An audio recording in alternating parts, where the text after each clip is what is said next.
2021 में UN right to food को एक ह्यूमन राइट डिक्लेयर करना चाहता था। 186 कंट्रीज फेवर में थे, सिर्फ 2 हाथ अगेंस्ट में खड़े हुए Israel and the United States of America. अब यहाँ पर आपको पता होना चाहिए कि right to food as a human right 2021 छोड़ो, यूनाइटेड नेशंस ने 1948 से ऑलरेडी डिक्लेयर कर रखा है। 1948 में जो declaration of human rights pass हुआ था, जिसका वन ऑफ द सिग्नेटरीज है अमेरिका, उसके आर्टिकल 25 में पहले से ही मेंशन्ड है right to food as a human right.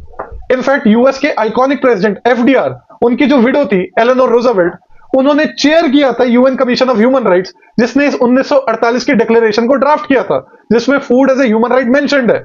2021 में जो रिजोल्यूशन पास होने वाला था, उसमें मात्र इस प्री एग्जिस्टिंग डिक्लेरेशन को रीअफर्म या रिकॉल करने की बात हुई थी। अगर आप रिजोल्यूशन की लैंग्वेज पढ़ोगे तो आपको ढंग से समझ में आ जाएगा। अब आपको यहां पर पता होना चाहिए कि ये रेजोल्यूशंस लीगली बाइंडिंग होते ही नहीं है मेंबर स्टेट्स पे, और ये रेजोल्यूशन एनीवेज पास फिर भी हो गया था, क्योंकि यूएस और इजराइल का कोई वीटो राइट नहीं है यूनाइटेड नेशंस की जनरल असेंबली में।